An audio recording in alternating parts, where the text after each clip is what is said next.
주기율표. 이름만 들어도 뭔가 익숙하죠? 근데 사실은 좀 미스테리한 존재이기도 해요. 오늘 이 원소들의 비밀 지도를 저랑 같이 한번 해독해 보자고요. 주기율표. 이거 보면 딱 뭐가 떠오르세요? 아마 많은 분들이 학창 시절에 그 지겹게 외웠던 거 하실 거예요. 그쵸? 근데요. 만약 그게 주기율표의 진짜 모습이 아니었다면요? 우리가 본 건 정말 빙산의 일각이었던 거죠. 네, 맞아요. 이건 그냥 원소들을 쭉 나열해 놓은 그런 단순한 목록이 아니에요. 만약에 말이죠, 이 주기율표가 사실은 우주의 온갖 보물이 숨겨진 비밀로 가득 찬 지도였다면 어떨 것 같으세요? 이 지도는요, 그냥 원소 이름만 띡 적어 놓은 게 아니에요. 이 안에 있는 모든 원소들의 성격, 그러니까 얘네가 어떤 애들인지, 그리고 앞으로 어떻게 행동할지까지 전부 알려주는 뭐랄까 궁극의 안내서 같은 거예요. 자, 그럼 지금부터 이 지도를 읽는 법을 한번 배워볼까요? 자, 그럼 이제 본격적으로 탐험을 시작해 볼게요. 보통 지도에서 가장 재밌는 곳이 어디겠어요? 바로 양쪽 끝이죠. 이 주기율표라는 지도도 마찬가지예요. 양쪽 맨 끝에 살고 있는 성격이 완전히 정반대인 두 가족부터 만나보겠습니다. 오늘 이야기의 주인공들을 소개할게요. 바로 1쪽 알칼리 금속 가족, 그리고 저쪽 반대편에 사는 17쪽 할로젠 원소 가족입니다. 지도에서 위치가 완전히 정반대인 것처럼 이 두 가족의 성격도요, 정말 하늘과 땅 차이예요. 아니, 대체 얼마나 다르길래 그럴까요? 지금부터 이 두 가족이 어떻게 행동하는지 한번 자세히 들여다볼게요. 그러다 보면 무엇이 이들을 이렇게 극과 극의 성격으로 만들었는지 그 비밀을 알아낼 수 있을 거예요. 자, 먼저 알칼리 금속부터 볼게요. 진짜 놀라운데요. 우리가 보통 생각하는 그런 딱딱한 금속이랑은 완전 달라요. 보세요. 칼로도 그냥 슥 잘릴 만큼 무르다니까요. 저 반짝이는 단면 예쁘죠? 근데 저것도 잠깐이에요. 눈 깜짝할 사이에 사라져버려요. 왜냐? 공기랑 너무 빨리 반응해버리거든요. 반면에 할로젠 원소 가족들은요, 방금 본 은백색의 알칼리 금속이랑은 정반대로 아주 다채롭고 화려한 색깔을 뽐내는 비금속들이에요. 그리고 재밌는 건 얘네는 절대 혼자 다니는 법이 없어요.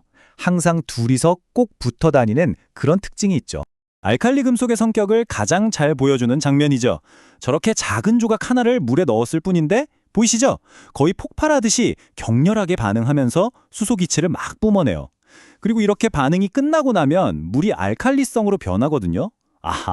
그래서 이 가족 이름이 알칼리 금속이 된 거랍니다. 자, 그럼 성격이 완전히 정반대인 이 두 가족이 만나면 어떻게 될까요? 바로 이런 극적인 장면이 펼쳐집니다.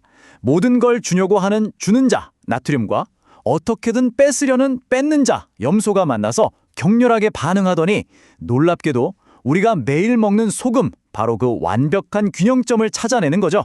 정말 신기하죠? 결국 이 두 가족의 성격을 한마디로 요약하면 이거예요. 한쪽은 전자 하나를 어떻게든 버리려고 하고 다른 한쪽은 전자 하나를 어떻게든 뺏으려고 한다는 거. 근데 도대체 왜 이러는 걸까요? 왜 이렇게 정반대로 행동하는 걸까요? 자, 이제 그 모든 미스테리를 풀 결정적인 비밀을 공개할 시간입니다. 네, 이제 드디어 이들의 모든 행동을 설명할 수 있는 단 하나의 가족 암호를 풀어볼 시간이에요.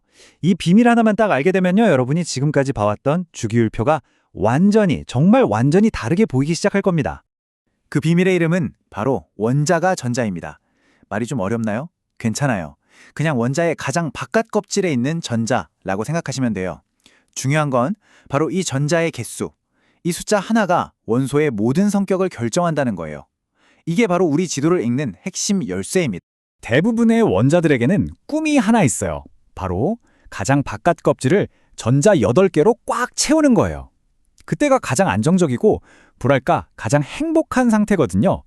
이걸 전문 용어로는 옥텟 규칙이라고 하는데 사실 원소들이 전자를 주거나 뺏거나 하는 그 모든 행동이 바로 이 안정이라는 목표를 이루기 위해서랍니다. 자, 그럼 알칼리 금속의 비밀을 볼까요?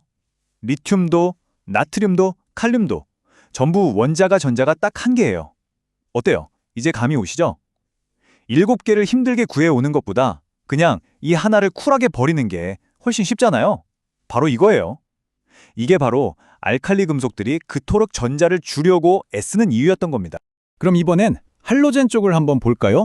와, 이 친구들은 원자과 전자가 무려 7개나 있어요. 목표인 8개까지 정말 딱 하나만 남은 상황인 거죠. 이러니 왜 그렇게 필사적으로 공격적으로 전자 하나를 뺏으려고 했는지 이제 완전히 이해가 되시죠? 네, 바로 이거였습니다. 주기율표라는 거대한 지도를 해독하는 단 하나의 암호.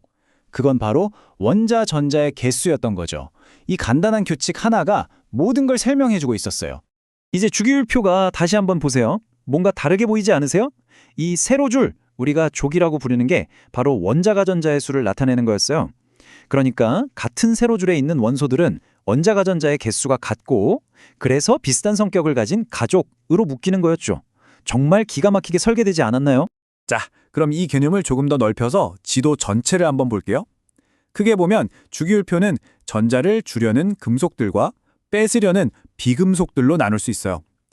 이 표를 보시면 아시겠지만 금속들은 대부분 반짝이는 고체고 비금속들은 광택이 없는 기체인 경우가 많죠.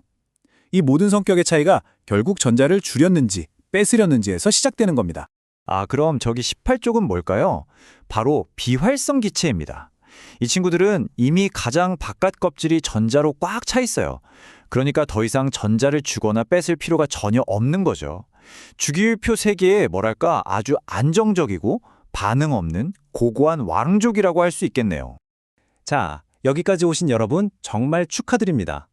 이제 여러분은 원소들의 비밀 지도를 해독하는 가장 결정적인 열쇠를 손에 넣으신 거예요. 이제 이 지도는 더 이상 암호가 아니라 여러분을 위한 안내서가 될 겁니다. 그래서 앞으로 어떤 원소를 딱 마주쳤을 때 그 성격을 예측하는 아주 간단한 방법을 알려드릴게요. 첫째, 주기율표에서 세로줄, 즉 족을 찾으세요. 둘째, 그걸로 원자가 전자가 몇 개인지 파악하는 거죠. 마지막으로 이 원소가 전자를 주려는 애인지, 뺏으려는 애인지, 아니면 이미 안정적인 애인지 예측하면 끝입니다. 정말 쉽죠?